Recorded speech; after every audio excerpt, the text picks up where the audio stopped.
मंगलम कौशलेन्द्राय महनीय गुणाब्धये चक्रवर्ती तनूजाय सार्वभौमाय मंगलम।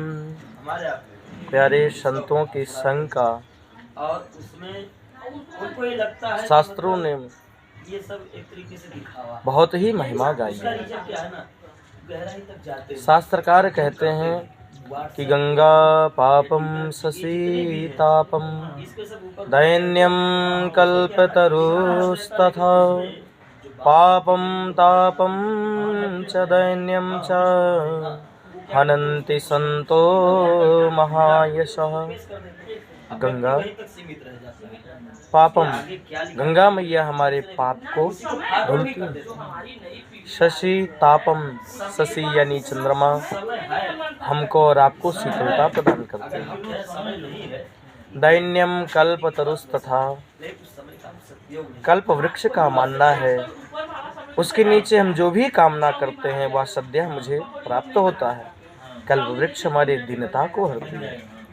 लेकिन आप ध्यान दें प्यारे, यह 3 वस्तु की आवश्यकता है तो मुझे 3 लोगों के पास में जाना पड़ेगा। पाप धुलना है, गंगा स्नान करें। शीतलता चाहिए, चंद्रमा की छाया चाहिए। अपने कष्टों को, अपनी दीनता को हरण कराना है तो कल्प वृक्ष के नीचे जाना है।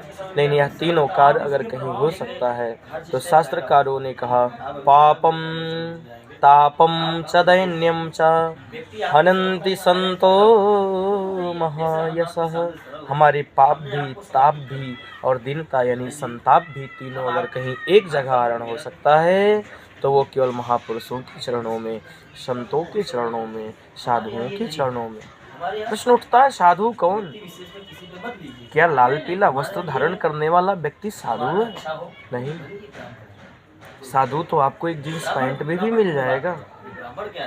साधु आपको एक कॉलेज में एक प्रोफेसर भी मिल जाएगा। साधु आपको रोड पर एक झाड़ू लगाने वाला भी मिल जाएगा। साधु का मतलब वस्त्र नहीं होता है, साधु का मतलब भगवा कलर नहीं होता है। साधु का मतलब साधु चित्त हृदय जिसका हो वह साधु है। कैसा तितिक्षवः कारुणिकः सुहृदः सर्वजनप्रियः अजात शत्रवाः शांता साधवा साधुभूषणः। ऐसे जिसके अंदर में लक्षण हो, जिसके अंदर में करुणा हो, सहनशीलता, वो साधु है।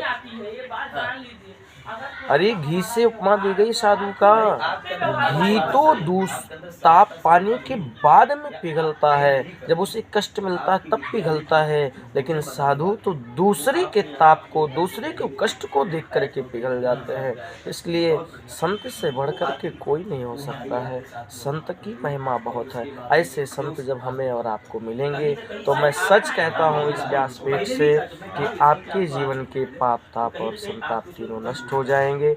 आप सभी से प्रार्थना कि आप सभी भगवान के नाम का संकीर्तन करें, भगवान के नाम का गुणगान करें और संतों का संग करें। क्योंकि मैं अक्सर कहा करता हूँ, बंध लगा प्रतिबंध लगा पर संतों में कोई उदासी नहीं है।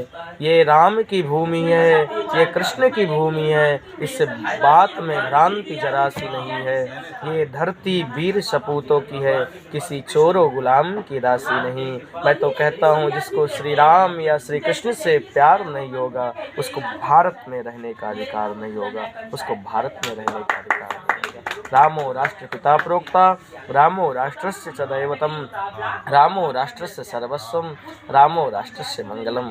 राम यानी हमारे राष्ट्र का मंगल। यदि राम नहीं है तो फिर राष्ट्र नहीं है। इसलिए अगर राष्ट्र का मंगल चाहिए तो हमें और आपको राम को अपनाना पड़ेगा। इसी के साथ में पंडित रामजी शुक्ला का आप सभी को सादर जय सिया राम, जय श्री राधे, जय श्री श्याम। पूज्य व्यास जी महाराज, परम पूज्य प्रवर श्रद्धेय श्री अंजनी नंदन जी महाराज और हमारे आचार्य, हमारे बड़े भाई के समान जो हमको प्यार देने वाले, अपना स्नेह देने वाले आचार्य पंडित श्री प्रदीप जी महाराज, आप सभी को बहुत बहुत हार्दिक धन्यवाद और आपसे शुभाशीर्वाद का मैं आकांक्षी हूँ।